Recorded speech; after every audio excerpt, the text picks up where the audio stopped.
আসসালামু আলাইকুম। ১৫.৫ বছরের ফ্যাসিবাদী শাসনের পর এবার নতুন পরিস্থিতির মধ্যে উদযাপিত হতে চলেছে পবিত্র ঈদ উল ফিতর।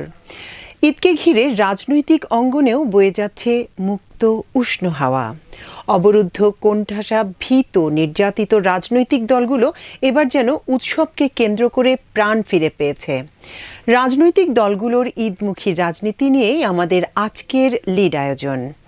২ পর্বে বিভক্ত এই লিড নিউজটি আপনাদের সামনে উপস্থাপনের জন্য হাজির হয়েছি আমি তামান্না মিনহাজ, যার প্রথম পর্বের শিরোনাম এবার মুক্ত পরিবেশে ঈদ বিএনপির। নিউজটি লিখেছেন জাহিদুল ইসলাম। চলুন দর্শক, জেনে নেওয়া যাক এই নিউজটির বিস্তারিত। ১৫.৫ বছর পর পরিবারের সঙ্গে নির্ভয়ে ঈদ কাটাবেন বিএনপির নেতাকর্মীরা। সেই সঙ্গে বিগত ফ্যাসিবাদী সরকারের সময় যুগপৎ আন্দোলন সংগ্রামের সহযোগীদের সঙ্গেও ঈদ কাটাবেন তারা। ঈদকে কেন্দ্র করে যার যার সংসদীয় আসনে সাধারণ মানুষের সঙ্গে সম্পৃক্ততা বাড়াতে জনসংযোগ করবেন সম্ভাব্য প্রার্থীরা। পাশাপাশি ১৭ বছরে গণতন্ত্র পুনরুদ্ধার ও ভোটাধিকার পুনঃপ্রতিষ্ঠার আন্দোলনে যারা গুম খুনের শিকার হয়েছেন তাদের পরিবারের পাশে ঈদ উপহার নিয়ে দাঁড়াবে দলটির কেন্দ্রীয় নেতারা। এর আগে পতিত স্বৈরাচার শেখ হাসিনার সময় বিএনপির নেতাকর্মীরা হয় জেলে, না হয় আত্মগোপনে ঈদ উদযাপন করেছেন। গত ৫ আগস্ট ছাত্র জনতার বিপ্লব পরবর্তী সময় রাজনীতির মাঠে সবচেয়ে ভালো সময় পার করেছে বিএনপি। বিপ্লবের পর একটা মুক্ত পরিবেশে ঈদ উদযাপন করবে দলটির নেতাকর্মীরা। সেই সঙ্গে নির্বাচন সামনে হওয়ায় নেতাকর্মীদের চাঙ্গা করা ও এলাকার মানুষের সঙ্গে সম্পর্ক বাড়াতে সংসদীয় এলাকায় ঈদ করবেন কেন্দ্রীয় নেতারা। কেন্দ্র থেকে তৃণমূল পর্যন্ত নেতাদের দাবি, গত ১৫ থেকে ১৭ বছর পর একটি বাধাহীন ঈদ উদযাপন করতে যাচ্ছেন তারা। ফ্যাসিস্ট শাসনের সময় তারা ঠিকমতো পরিবার ও নেতাকর্মীদের সঙ্গে ঈদ উদযাপন করতে পারেননি। কোথাও দাঁড়িয়ে নেতাকর্মীদের সঙ্গে ৫ মিনিট কথা বলতে পারেননি।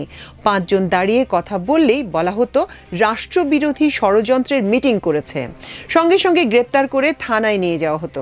বিএনপির দলীয় সূত্রে জানা যায়, সংস্কারের নামে যাতে নির্বাচন পিছিয়ে না যায় সেজন্য নির্বাচনের লক্ষ্যে মাঠে থাকবে বিএনপি।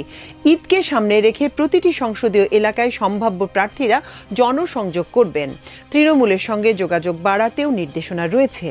পাশাপাশি বিগত সময় গণতন্ত্র পুনরুদ্ধার ও ভোটাধিকার পুনঃপ্রতিষ্ঠার আন্দোলনে যারা নিহত ও আহত হয়েছে তাদের পরিবারের পাশে দাঁড়াতে নির্দেশনা দিয়েছেন দলটির ভারপ্রাপ্ত চেয়ারম্যান তারেক রহমান।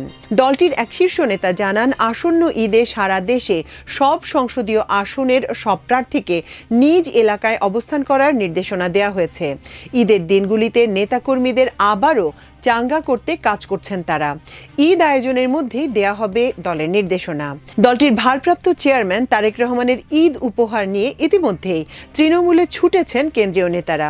বিভিন্ন সময়ে আন্দোলন সংগ্রামে খুন, গুম ও নির্যাতনের শিকার নেতাকর্মীদের খোঁজ নিতে ও তাদের পরিবারের সদস্যদের পাজামা, পাঞ্জাবি ও শাড়ি উপহার দিতে কেন্দ্রীয় নেতাদের সমন্বয়ে টিম গঠন করা হয়েছে।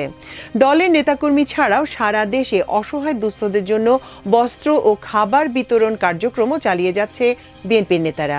এর আগে রোজার শুরুতে ইফতার পার্টি ও বিভিন্ন কর্মসূচি দিয়ে মাঠে ছিল বিএনপি।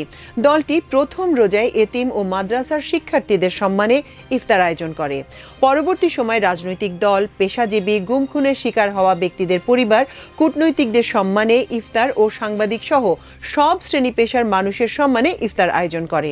এদিকে প্রতি বছর দলীয় চেয়ারপারসন খালেদা জিয়ার সঙ্গে শুভেচ্ছা বিনিময়ের মধ্যে দিয়ে ঈদ উদযাপন শুরু হয় দলীয় নেতাকর্মীদের। তবে গত কয়েক বছর তিনি কারাবন্দী ও গুরুতর অসুস্থতার জন্য বাসায় আইসোলেটেড থাকায় নেতাকর্মীরা ঈদে তার সঙ্গে সাক্ষাৎ করতে পারেনি। শেখ হাসিনার পালিয়ে যাওয়ার পর তিনি সাজা থেকে মুক্তি পেলেও দলীয় নেতাকর্মীদের শুভেচ্ছা বিনিময়ের সুযোগ থাকছে না। তিনি বর্তমানে উন্নত চিকিৎসার জন্য লন্ডনে অবস্থান করছেন। তার ব্যক্তিগত চিকিৎসকরা জানিয়েছেন, ঈদের পরে পবিত্র ওমরা পালন শেষে খালেদা জিয়ার দেশে আসার কথা রয়েছে। বিএনপির নেতাকর্মীদের মতো যুগপৎ আন্দোলনে থাকা অন্য দলগুলোর নেতারা ছিলেন শেখ হাসিনার রোশানলে। এই দলগুলোর নেতাকর্মীরা গণতন্ত্রের আন্দোলনে যুক্ত থাকায় তাদের অধিকাংশের ঈদ কেটেছে কারাঘরে। যারা কারাঘরের বাইরে ছিলেন তারাও স্বাভাবিকভাবে ঈদ উদযাপন করতে পারেননি। আর যারা বাইরে ছিলেন তাদেরকে প্রশাসনের লোক দিয়ে হয়রানি করা হতো। ঈদ উপলক্ষে দলীয় কোনো কর্মসূচিতে অংশ নিতে দেয়া হতো না অভিযোগ করে গণ অধিকার পরিষদের সাধারণ সম্পাদক রাশেদ খান বলেন, 2019 সাল থেকে স্বাভাবিকভাবে আমরা ঈদ করতে পারিনি। কোনো ঈদে জেলে, আবার কোনো ঈদে আত্মগোপনে থাকতে হয়েছে। এবার মুক্ত পরিবেশে ঈদ উদযাপন করার জন্য নিজ সংসদীয় আসন ঝিনাইদহে আছেন জানিয়ে রাশেদ খান বলেন, ঈদ এলে সাধারণ জনগণের সঙ্গে সম্পৃক্ততা বাড়ানোর একটি সুযোগ সৃষ্টি হয়। রাজনীতিবিদরা যেহেতু নির্বাচন করেন, তাই তারা চাইবেন ঈদের সুযোগ কাজে লাগিয়ে মানুষের সঙ্গে নিজেদের সম্পৃক্ততা বাড়াতে। বাধাহীন পরিবেশে ঈদ উদযাপনের পরিকল্পনা নিয়ে সিলেট জেলা বিএনপি সভাপতি আব্দুল কাইয়ুম চৌধুরী আমার দেশকে বলেন, হাসিনা মুক্ত বাংলাদেশে এবার বাধাহীন ঈদ করব। গত 15 বছর এটা আমরা পারিনি। মন খুলে নেতাকর্মী ও সাধারণ মানুষের সঙ্গে ঈদের সৌজন্য বিনিময় করতে পারিনি। বিএনপির স্থায়ী কমিটির সদস্য সালাউদ্দিন আহমেদ আমার দেশকে বলেন, দীর্ঘ বন্দি জীবন থেকে মুক্ত পরিবেশে বিএনপি ও সারা দেশের মানুষ এবার ঈদ উল ফিতর উদযাপন করবে। ফ্যাসিস্ট সরকার দেশের মানুষকে এমনভাবে বন্দি করেছে যে কেউ স্বাধীনভাবে পরিবারের সঙ্গে ঈদ উদযাপন করতে পারেনি। 15 বছরে কেউ জেলখানায়, কেউ আত্মগোপনে, কেউ পরিবারের প্রিয় মানুষকে হারিয়ে ঈদ উদযাপন করেছে। এবার শেখ হাসিনা মুক্ত বাংলাদেশে আমরা বাধাহীন ঈদ উদযাপন করব। ঈদে নেতাকর্মীদের কি নির্দেশনা দেয়া আছে এমন প্রশ্নের জবাবে সালাউদ্দিন আহমেদ বলেন, ঈদ ঘিরে নেতাকর্মী ও সাধারণ মানুষের মধ্যে একটা সেতুবন্ধ তৈরি হয়। এর মাধ্যমে দলের নেতাকর্মী ছাড়াও সাধারণ মানুষের মধ্যে সচেতনতা বাড়ানো যায়, আবার জনমত সৃষ্টি করা সম্ভব। বিএনপি সেটাই করবে। প্রিয় দর্শক, আমাদের আজকের লিড নিউজের প্রথম অংশের উপস্থাপন ছিল এই পর্যন্তই। কিছুক্ষণের মধ্যেই আমাদের দ্বিতীয় পর্বটিও আপনারা দেখতে পাবেন। সেই পর্যন্ত আমাদের সঙ্গে থাকুন এবং আল্লাহ আপনাদের সবাইকে ভালো রাখুন, সুস্থ রাখুন। দেখুন, শুনুন, পড়ুন আমার দেশ। এতক্ষণ সঙ্গে থাকার জন্য অশেষ কৃতজ্ঞতা। আল্লাহ হাফেজ।